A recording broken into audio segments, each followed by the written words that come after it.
God bless you all.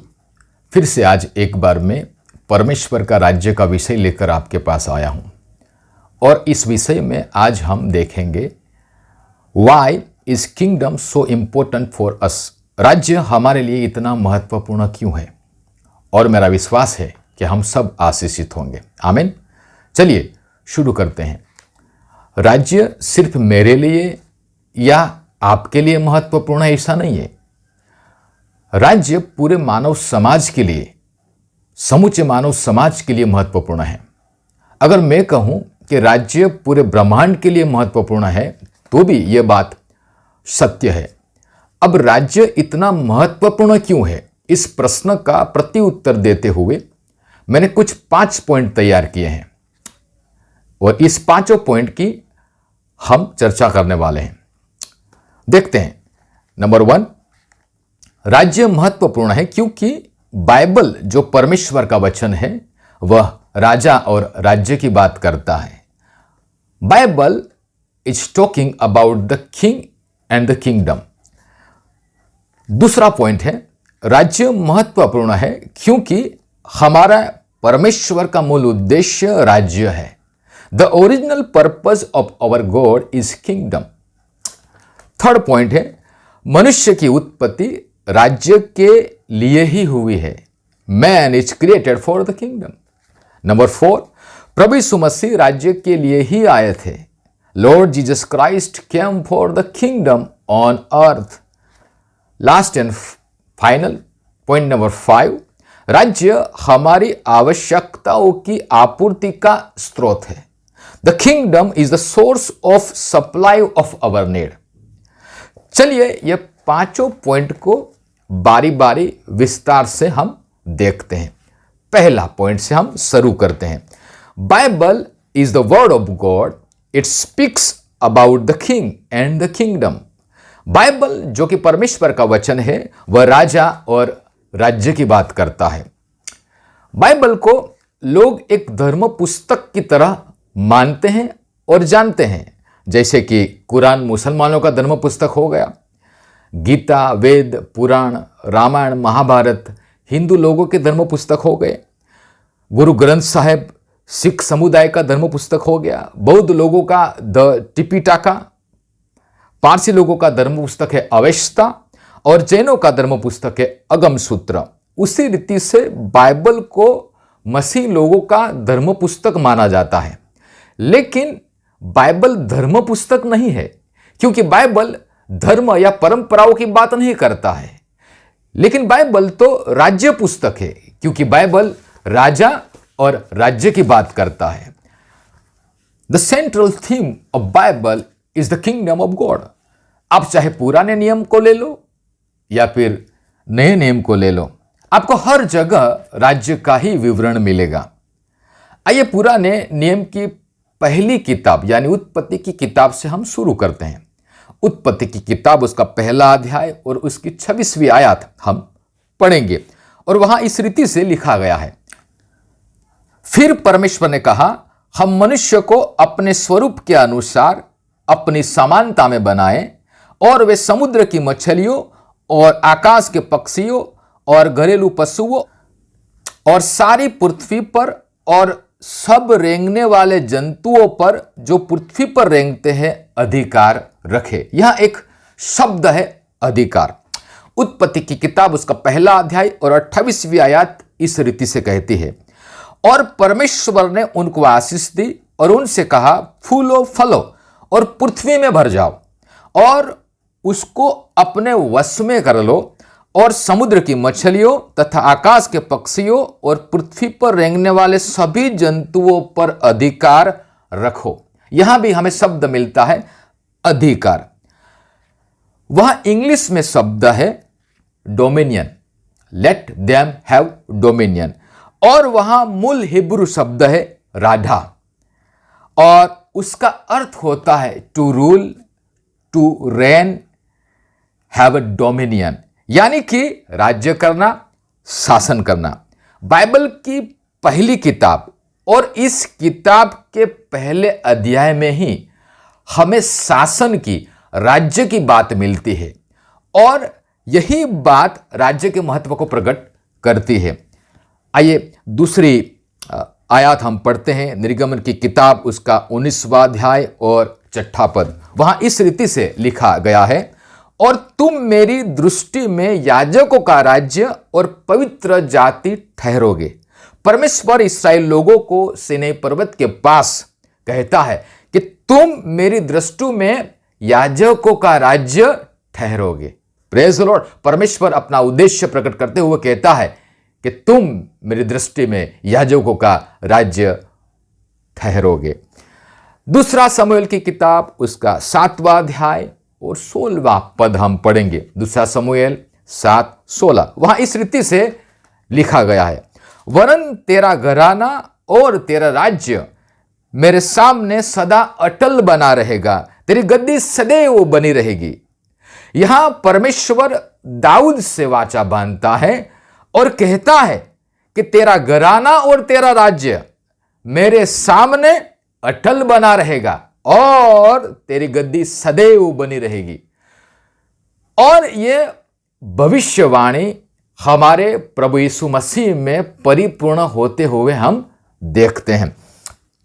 आइए आगे बढ़ते हैं। भजन संहिता की किताब उसका 103वां अध्याय और इसकी 19वीं आयत हम पढ़ते हैं। वहां लिखा है, यहोवा ने तो अपना सिंहासन स्वर्ग में स्थिर किया है और उसका राज्य पूरी सृष्टि पर है। बाइबल का वचन कहता है परमेश्वर ने अपना सिंहासन स्वर्ग में स्थिर किया है, यानी heaven is a headquarter of the kingdom.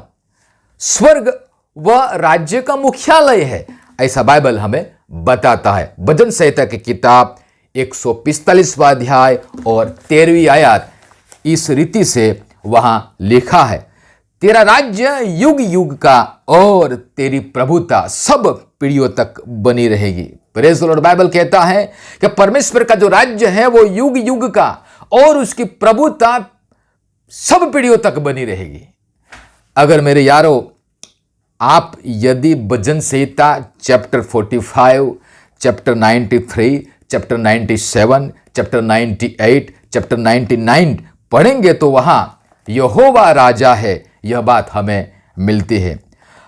अगर हम भविष्यवक्ताओं की किताबों की बात करें तो वहां भी हमें राजा और राज्य का विवरण मिलता है। मेरे साथ आप निकालिए यशायाह की किताब उसका 9वां अध्याय और 6 और 7 पद में पढ़ता हूं। इस रीति से वहां लिखा है, क्योंकि हमारे लिए एक बालक उत्पन्न हुआ, हमें एक पुत्र दिया गया है और प्रभुता उसके कांधे पर होगी और उसका नाम अद्भुत युक्ति करने वाला, पराक्रमी परमेश्वर, अनंत काल का पिता और शांति का राजकुमार रखा जाएगा। उसकी प्रभुता सर्वदा बढ़ती रहेगी और उसकी शांति का अंत न होगा।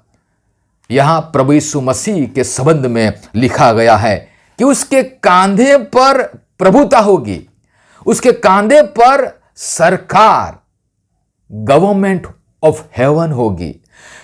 जो सरकार, जो शासन, जो राज्य आदम ने खो दिया अपने विद्रोह के कारण, प्रभु यीशु मसीह वो शासन, वो राज्य, वो अधिकार लेकर आएंगे। Praise the Lord.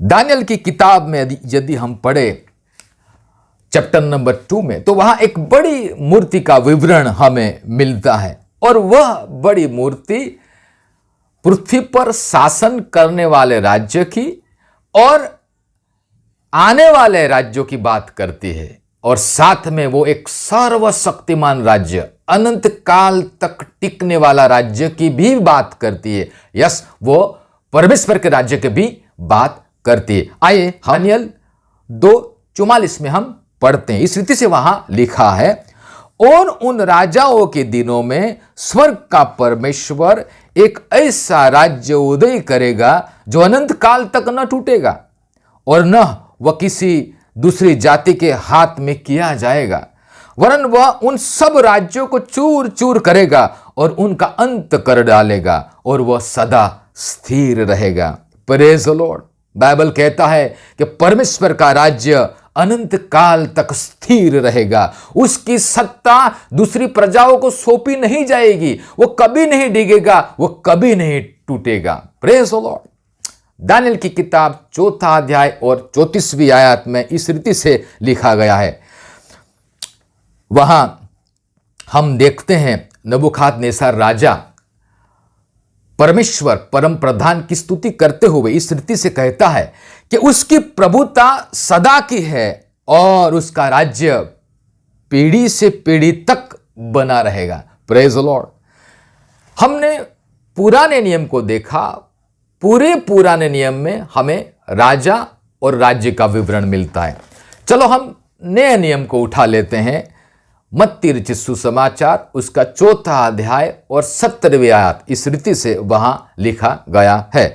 उस समय से यीशु ने प्रचार करना और यह कहना आरंभ किया, मन फिराओ क्योंकि स्वर्ग का राज्य निकट आया है।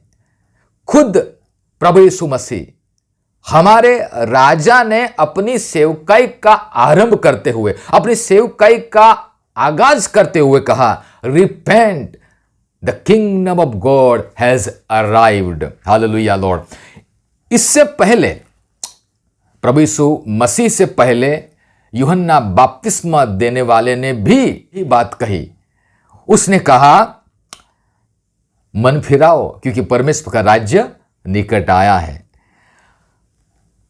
अगर हम देखें मत्ती रचित सुसमाचार 6 अध्याय 33वीं आयत में वहां लिखा है, इसलिए पहले तुम परमेश्वर के राज्य को और धार्मिकता की खोज करो तो ये सब वस्तुएं तुम्हें मिल जाएगी।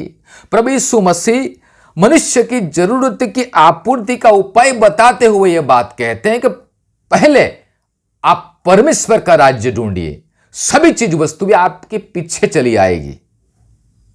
प्रभु यीशु मसीह की शिक्षा का केंद्र भी राजा और राज्य ही रहा है।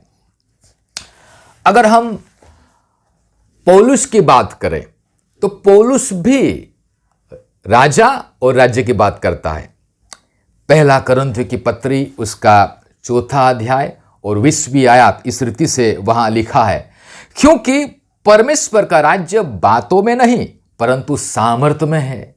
परमेश्वर का राज्य बातों में नहीं, सामर्थ्य में, इन पावर। कलीसियों की पत्री 1 अध्याय और 13वीं आयत इस रीति से लिखा है, उसी ने हमें अंधकार के वश से छुड़ाकर अपने प्रिय पुत्र के राज्य में प्रवेश करवाया। Praise the Lord. यदि हम यीशु प्रभु है ये स्वीकार करते हैं तो बाइबल कहता है हम परमेश्वर के राज्य में है। Praise the Lord. 1 तीमुथियुस की किताब उसका 1 अध्याय और 70वीं आयत इस रीति से वहां लिखा है, अब सनातन राजा अर्थात अविनाशी अनदेखे अद्वितीय परमेश्वर का आदर और महिमा युगान युग होती रहे। वह सनातन राजा है, eternal king. He can not die, he is deathless king. Praise the Lord. 1 तीमुथियुस 6 अध्याय और 15वीं आयत इस रीति से वहां लिखा है, जो परम धन्य और एकमात्र अधिपति और राजाओं का राजा और प्रभुओं का प्रभु है।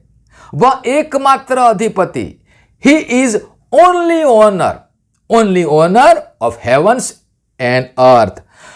अगर हम नए नियम की अंतिम किताब यानी प्रकाशित वाक्यों को हम ले ले तो वहां भी हमें राजा और राज्य की बात मिलती है। प्रकाशित वाक्य उसका 11वां अध्याय और 15वीं आयत वहां इस रीति से लिखा है, जगत का राज्य हमारे प्रभु का और उसके मसीह का हो गया और वह युगान युग राज्य करेगा। Hallelujah, praise the Lord. हमारा परमेश्वर युगान युग राज्य करेगा। हमने देखा पुराने नियम को आप ले लो या फिर नए नियम को ले लो, आपको पूरे बाइबल में राजा और राज्य की ही बात मिलेगी। इसलिए मेरे प्रियो, राज्य हमारे लिए महत्वपूर्ण है। Praise the Lord.